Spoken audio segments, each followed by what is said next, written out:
जन स्वराज के संस्थापक है प्रशांत किशोर और प्रशांत किशोर ने नीतीश सरकार में मंत्री हैं डॉक्टर अशोक चौधरी, उन पर भ्रष्टाचार के गंभीर आरोप लगाए। अब अशोक चौधरी ने पहली बार इन आरोपों पर चुप्पी तोड़ी है। वैसे मैं आपको बता दूं, अशोक चौधरी की तरफ से प्रशांत किशोर पर मानहानि का मुकदमा भी दर्ज करा दिया गया है। तो पहली बार इन तमाम आरोपों को लेकर और प्रशांत किशोर के खिलाफ अपने आने वाले कदम को लेकर खुलकर बात की है अशोक चौधरी ने। एबीपी न्यूज से बात करते हुए उन्होंने हर सवाल का पूरी बेबाकी के साथ जवाब दिया है। दिखाते हैं आपको।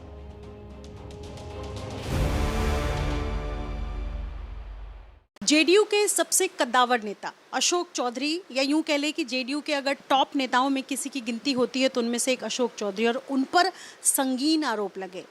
ये आरोप कई लोगों ने लगाए और उसके बाद ये भी तस्वीर आई जिसमें अशोक चौधरी पूजा करते हुए दिखे। मेरे साथ मौजूद है खास बातचीत करने के लिए। और सबसे पहले तो ये कि आजकल आप मीडिया को डरा रहे हैं, डांट रहे हैं? नहीं, डांटे डराएंगे क्यों? क्या media, I am the most media friendly person. आपसे सवाल पूछे जाते हैं तो आप जो है वो टाल देते हैं, ऐसा है क्या? नहीं, क्यों? अब कहीं कहीं कुछ ऐसे सवाल ज़बरदस्ती लोग पूछने की कोशिश करते हैं। भाई यूट्यूबरों का, जर्नलिस्ट यूट्यूबर्स भी तो बहुत हैं। अब कोई भी मोबाइल लेके सामने में आ जाता है, कुछ पूछो। देयर इज अ क्वेश्चन का भी एक तरीका होता है, क्लास होता है। अब हर समय 24 hours you can't ask question ना। पहले तो प्रशांत किशोर पर ही आऊंगी। प्रशांत किशोर ने आप पर आरोप लगाए, इससे पहले भी आरोप लगा चुके हैं कि आपने अपनी बेटी को टिकट दिलाया, और अब तो उन्होंने कई आरोप लगा दिए हैं। क्या मुझे ये बताइए कि 100 करोड़ का मानहानि नोटिस क्यों भेजा आपने उनको? अब उन्होंने जो फिक्सटिशियस 200 करोड़ का क्लेम कर दिया, तो अब हम 50 लाख और 1 करोड़ का करने जाते जो ठीक नहीं रहता ना भाई। जब आप फिक्सटिशियस आरोप लगाते हैं तो हमने भी अपना माना लिया कि मेरा भी इज्जत प्रतिष्ठा जो है वो 100 करोड़ के आसपास का है। तो आप हमारा 100 करोड़ का मेरा इज्जत प्रतिष्ठा है भाई। जब इमेजिनेशन ही बैठ के करना है तो आई कैन ऑल्सो इमेजिन कि आई एम माई प्रतिष्ठा एंड इज्जत इज वर्थ 100। प्रतिष्ठा की तो कोई कीमत ही नहीं होती है ना, प्रतिष्ठा इज वर्थलेस। आपके चेहरे की मुस्कुराहट बता रही है कि आपको इन बातों से कोई फर्क नहीं पड़ा है। क्यों? जैसे लगाए नहीं, आरोप में कोई तथ्य हो तब ना। कैसे क्या है? 3 आरोप उन्होंने लगाया। प्रशांत किशोर ने हमें 3 आरोप लगाए। एक पहला आरोप कि हमने बेनामी संपत्ति लिया है अपनी बेटी के नाम पे। तो जिस संपत्ति का पिछले साल अप्रैल में इलेक्शन के डिक्लेरेशन में जिस संपत्ति की जानकारी मैंने दिया हुआ है, जिसके रिटर्न में डाला हुआ है, वो बेनामी कैसे है? जब हमने अपने पैसे से, उसने अपने पैसे से खरीदा है। From where she has got the money. तो ये बेनामी कैसे हुआ? किसी के बोल देने से कोई संपत्ति नामी और बेनामी तो नहीं हो सकती है, पहली बात। दूसरी बात, उन्होंने कहा कि बहुत करोड़ रुपया का लेन देन हुआ है, ट्रांजैक्शन हुआ है एमवीवी न्यास और हमारी वाइफ के बीच में। तो अकाउंट नंबर बता दीजिए, tell me the account number so that I can verify. हो सकता है my wife is doing it, I am not aware about it, let me find out. वो आप बता दीजिए। तीसरा, उन्होंने कहा कि इन्होंने बहुत सी संपत्तियां खरीदी हैं। तो संपत्ति कौन सी है? वो जमीन इन्होंने खरीदा है और चला रहे हैं कि जमीन घोटाला है, जमीन मेरा।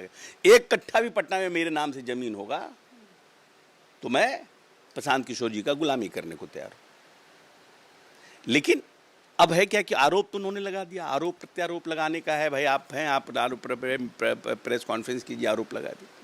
आरोप को सत्यापित करने का क्या तरीका है? या तो मैं भी प्रेस कॉन्फ्रेंस करके कहता कि नहीं, ये सब गलत है। क्यों नहीं किया आपने प्रेस कॉन्फ्रेंस? मैं कहता, ये तरीका था कि कहता कि ये सब गलत है। या फिर मैं लीगल वे जाता, जिस तरह से उन्होंने हमारी बेटी के बारे में जब कहा था तब हमने उन्हें केस किया था।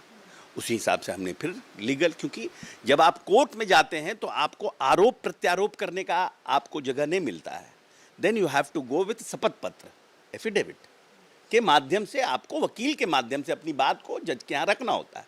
तो इट इज़ बेटर कि हम आरोप लगाते, वो आरोप लगाए, मैं आरोप लगाता, गलत है, फिर वो कहते कि ये झूठ बोल रहे हैं, फिर मैं कहता नहीं मैं सच बोल रहा हूँ। इट इज़ बेटर कि भाई हमने कोर्ट में केस कर दिया।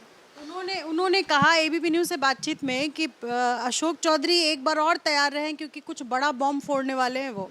No problem, no problem. किसी भी हमारे हर साल हम इनकम टैक्स रिटर्न फाइल करते हैं। हर साल मुख्यमंत्री जी 1 जनवरी को हमारे प्रॉपर्टी का डिटेल्स लेते हैं। अच्छा, हर मिनिस्टर को देना रहता है। Every minister has to file on every 1 January. ये सीएम, आप कह रहे सीएम लेते हैं? हाँ, सीएम क्या आपको डालना होता है, वो पोर्टल में सीएम पोर्टल के पास रहता है। हाँ, तो हम सब करते हैं। आपको उनको लगता है कि हाँ कुछ कर सकते हैं, हम इसमें क्या कर सकते हैं? तो अगर कह रहे हैं कि फिर से मानहानि के लिए तैयार रहिए, तो हम फिर से भी तैयार रहेंगे। अब मैं आपसे ये पूछने जा रही हूँ कि आपको क्या पता है कि आपकी ही पार्टी के अंदर से आवाजें उठने लगी आपके खिलाफ?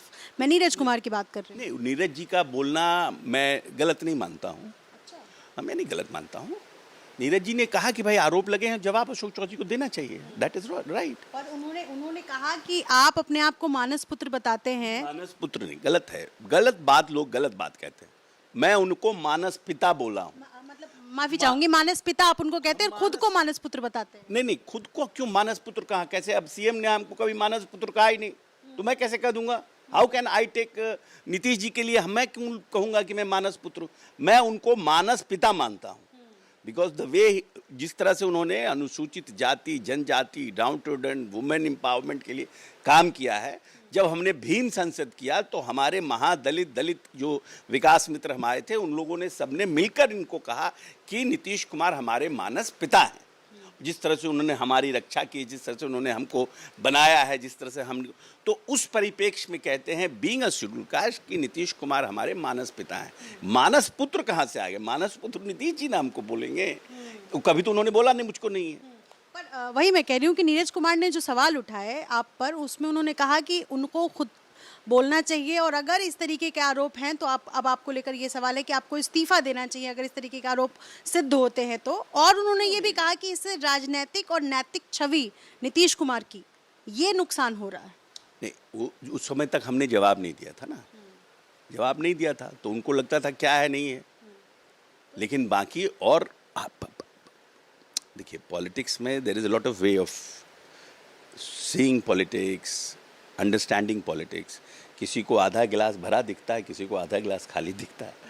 हर का अपना अपना तरीका है। लेकिन बहुत बड़ा इशू नहीं है। ठीक है, उन्होंने प्रश्न उठाया टू इन पार्टी इंटरेस्ट में और हमने अपनी तरीके से अपने उनको जवाब दे दिया। वो एक्सपेक्ट करते होंगे कि हम तुरंत दें। आपके नीरज कुमार से संबंध अच्छे हैं? फोन वोन आया उसके बाद फिर? क्योंकि नीरज कुमार के अलावा बाकी और कई नेताओं ने कहा कि आपको खुलकर बोलना चाहिए। बिल्कुल, आप किसी भी अगर हमारे कलीग के बारे में आप हमसे पूछिएगा तो हम क्या कहेंगे कि नहीं वो बोलेंगे, वो उनको जवाब देना है। हम उनके बिहाफ में क्यों बोले? He will answer himself because it's a personal matter. No, तो भाई अब किसको क्या पता कि कौन प्रॉपर्टी खरीदें, कोई कुछ बोल देगा, नहीं बोलेगा, तो डेफिनेटली तो जेन्युइन बात है ना। इसमें गलत क्या है? ये सारी खबर नीतीश कुमार तक पहुंची है? उन्होंने कुछ आपसे जवाब मांगा? हम तो मिल तो रोज ही रहे हैं साहब से। जानकारी है उन तक? बिल्कुल जानकारी है। क्या उन्होंने कहा कि इस तरह की बात? नहीं, वो that is between me and CM. क्या कहना चाहेंगे जिस तरीके के आरोप आप पर लगे हैं? ये कहा जा रहा है कि आपको संरक्षण है, इसलिए आप मजबूत है, इसलिए कोई फर्क नहीं पड़ रहा है। ऐसा है क्या? आरोप के हम आज आपके ऊपर कोई आरोप लगा दें, 2 आरोप सबसे इजी है पब्लिक लाइफ में किसी के लिए भी, और जनरल ये आरोप लगते हैं। एक है कैरेक्टर असैसिनेशन का और दूसरा है भ्रष्टाचार का। इन दोनों के लिए आपको प्रूफ देना होगा। Without proof, without any allegations, without any evidence, you can't say कि भाई ये आदमी आरोपी है। आप करिए। आप अब इससे अच्छा क्या है कि भाई आप कोर्ट में प्रूफ कर दीजिए, जो आपने बात कहा है वो प्रूफ कर दीजिए। That will be enough. आखिरी सवाल ये, दरबार में पूजा करने की आपकी तस्वीर वायरल होती है, इससे पहले कि आप जवाब दे, मतलब इससे पहले कि आप मीडिया के सामने आए, आपका वो झाल बजाते हुए मुस्कुराहट के साथ ये क्या था? वो पुराना था। वो पुराना पिछले साल का था। अभी तमाम आरोपों से कोई डर नहीं? नहीं। सार्वजनिक जीवन में इससे बड़ा झंझट हम झेल चुके हैं। आई am not a weak person. और बड़े जो समाज है, बहुत मुश्किल से अशोक चौधरी कोई बनता है हमारे समाज में, बहुत मुश्किल से। वेरी फ्यू जो बोल भी सकता हो, लड़ भी सकता हो, कर भी सकता हो। बहुत शुक्रिया हमसे बातचीत करने के लिए।